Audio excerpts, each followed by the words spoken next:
Oh, j'aimerais tellement voir autre chose. Hello, c'est super les gars. Je viens de recevoir un email du CFTA, vous partez à l'aventure en Roumanie. Vous ne devriez pas vous ennuyer chez Maximilian von Medi, un investisseur allemand. Près de 4000 hectares vous attendent. Il fait froid ici, -7 degrés seulement début avril. Des montagnes tout autour de nous, beaucoup de forêts, des animaux sauvages, des ours, des cerfs et même des lynx. Des villages typiques, ça nous change de la Bretagne. Nous sommes à Rétis, un petit village pauvre où se situe l'un des 2 sites d'exploitation. Écoutons Maximilian expliquer comment il est arrivé ici. When you're a farmer and you see large extensions of land that's not being used, it's always a dream to farm them, no? Les 30 salariés roumains et les managers allemands nous mettent directement à l'aise. La quantité de matériel est impressionnante, 20 tracteurs, 3 moissonneuses. On a hâte de conduire tout ça. Nous sommes surpris du haut niveau technique, et face à la diversité des cultures, blé, orge, colza, luzerne, maïs, tournesol et soja. Nous comprenons très vite qu'on ne va pas manquer de mission. Mais au fait, ils sont où Matteo et Romain? Ils sont à Tarnaveni. Maximilian vient de racheter cette exploitation laitière et céréalière. Écoutons-le nous présenter ses objectifs. It's always a mixture because on the one hand, you know, you have to assure and modernize your present production.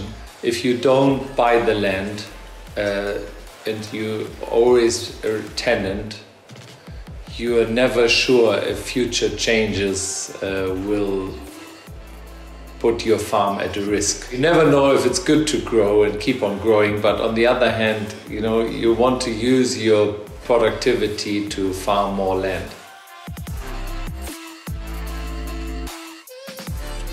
Ici, il y a 1700 hectares, 250 vaches et 27 salariés pour faire face à la charge de travail, dont 20 sur l'élevage laitier. Chaque salarié a une tâche particulière. Matteo intègre l'équipe de l'atelier lait. Pas facile dans cette exploitation qui date de l'époque communiste, mais les Roumains sont très débrouillards et bricoleurs. Néanmoins, il y a déjà eu des restructurations. Vous avez réussi votre intégration. C'est parti pour la phase 2. Les beaux jours arrivent, la terre se réchauffe enfin. Préparation des terres pour le maïs et semis se succèdent. Début mai, après plusieurs centaines d'hectares de semis, Romain et Matteo partent traiter les 1700 hectares. Nous voyons régulièrement Morvan et Simon, ils ont aussi la confiance de Maximilian, et ils ne manquent pas de responsabilité. Morvan fait les semis le jour et Simon la nuit. Ils sèment pendant 2 mois plus de 1300 hectares de culture de printemps. Les objectifs sont atteints. Vous avez mérité vos vacances. Mi-juin. Enfin les vacances. On part dans le sud. Sur la route des vacances, traversée de la chaîne de montagnes des Carpates. De beaux paysages.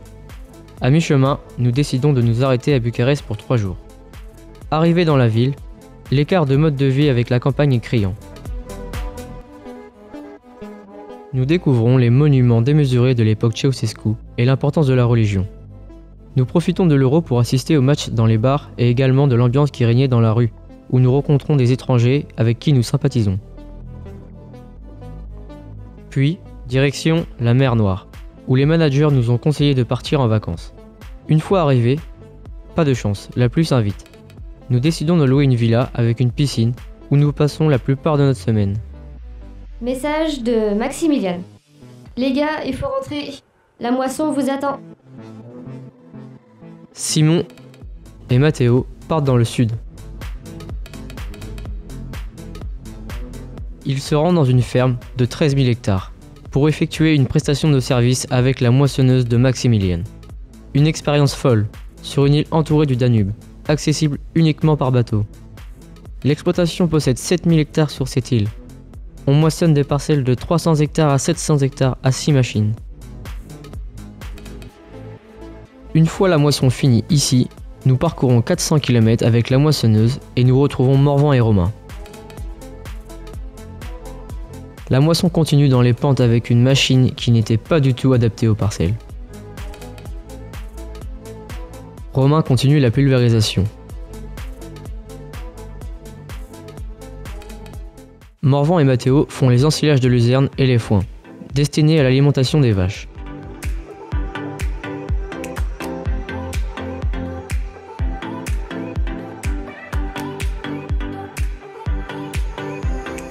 Et ils effectuent le transport des céréales avec des transborders.